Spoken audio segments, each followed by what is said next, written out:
Time for me to open the floor. Don't forget to introduce yourselves, guys, and the media that you're representing. Ano ko naka-introduce? Diba?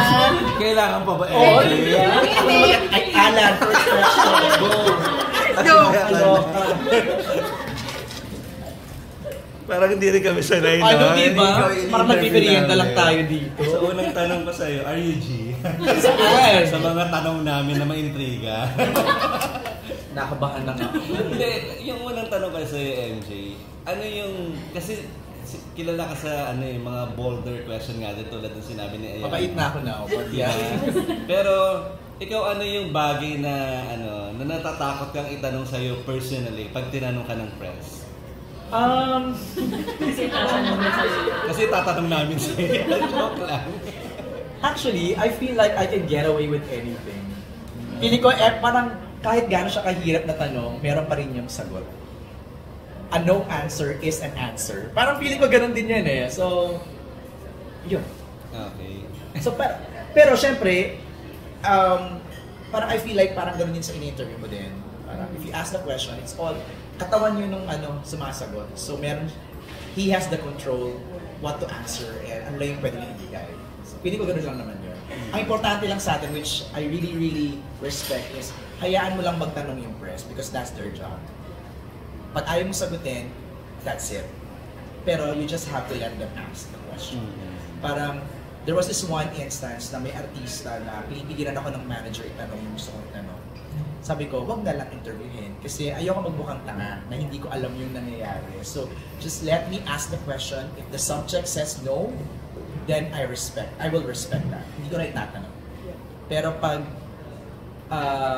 sinagot nung subject, hindi ko nakasalanan yun. Kasi sinagot naman niya. So, just let me do my job. Parang gano'n. So, ikaw nga yung mukha namin sa showbiz, di ba? Grabe naman yung mukha. Pwede bang representative na? Parang gano'n. Tanong ko lang, MJ, dun sa mga, syempre, nasubaybayan din namin yung career mo, no? Since the time na nag-audition ka, as a host, tapos ngayon, may sarili ka ng show, di ba? Pero dun sa tinagal-tagal mong na sa showbiz, di ba? Ano yung pinaka-memorable mo na tinanong at natanong dun sa artista? Madami. Tulad halimbawa na parang, dapat ko bang tanongin to o hindi ko dapat? Remember the Bea, Gerald, Julia love triangle? Tapos, dun lumabas yung word na ghosting with Bea Alonzo. So that was one of the hardest.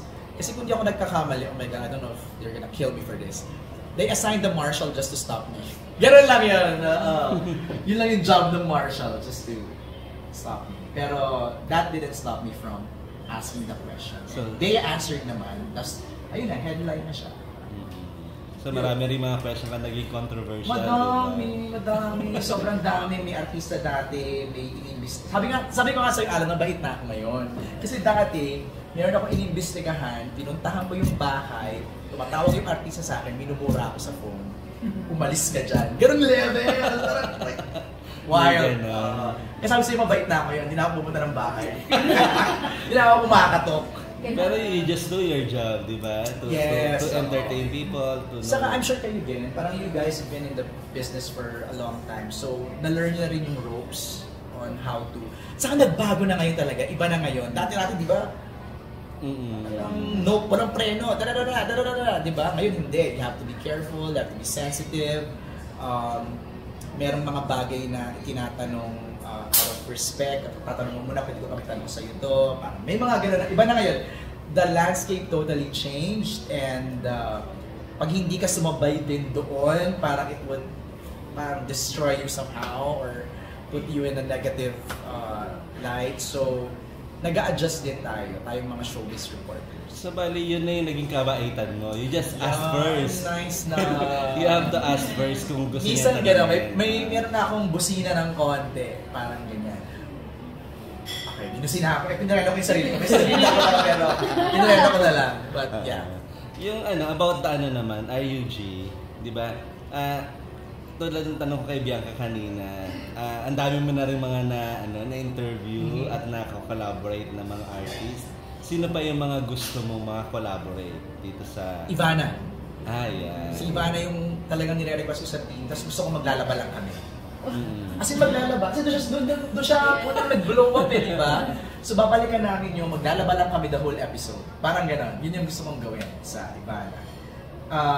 Of course, I want to do Daniel Padilla. We already pitched the concept with DJ, so we're just waiting for his yes. Sino pa? Ayun, Coco Julia.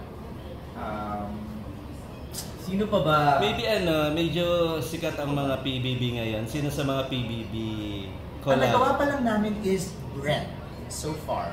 Si Mika inaawitan na namin. Kausap ko na yung manager. As in, non-stop ulit. Non-stop ulit. Medyo busy lang yung iba no? Sina Esnir. River we did for the 4 Bad Boys in Me. Pero wala pa siya yung solo niya.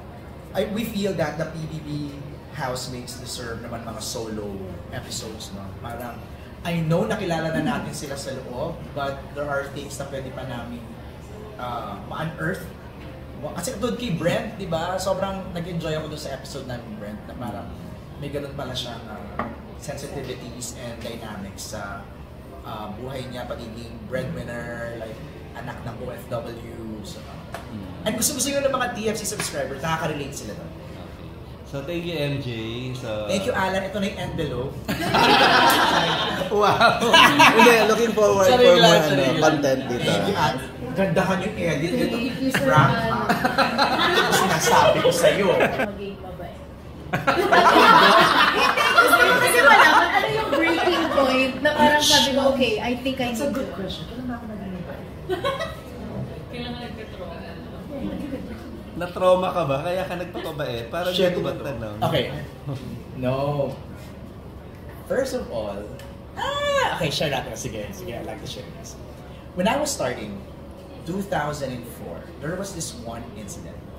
So, context muna natin, ilatag muna natin. So, I started with Ek Channel. It's a show in ABS-CBN every Saturday in 2004. It was a competition. They were looking for the next celebrity reporter. So, I auditioned. I have no background in communication arts, I have no background in journalism, pero mahilig ako sa chismis, mahilig ako sa magazine, so that's why I auditioned. And eventually, I won. Ako yung nanalo. So, that's good. And then, I had an assignment. Interview ko si Christian Bautista in Shangri-La Mall.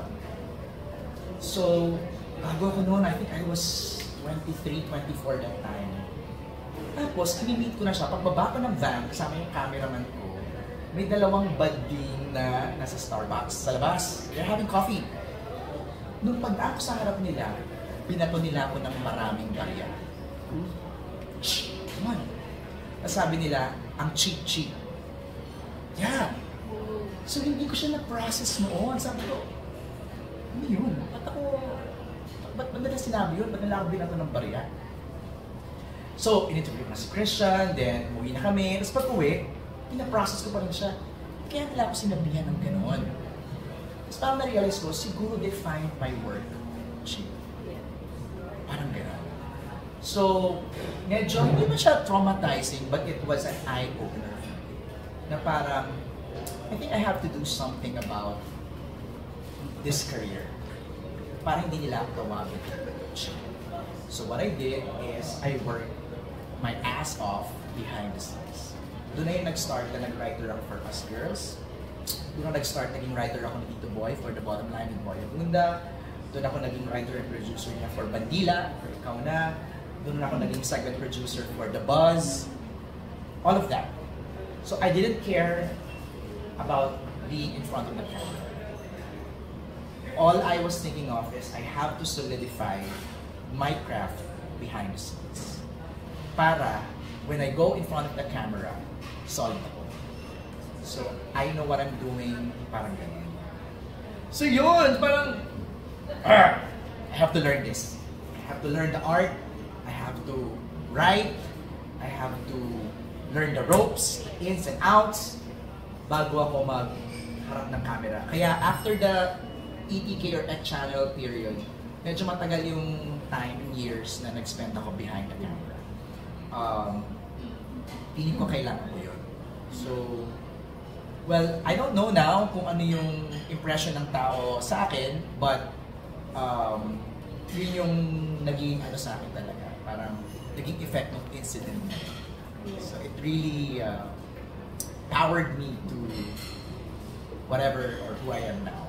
Pero grabe, all of the hard work truly paid off, di ba? Guys, palakpakan po natin. Grabe palakpak pa!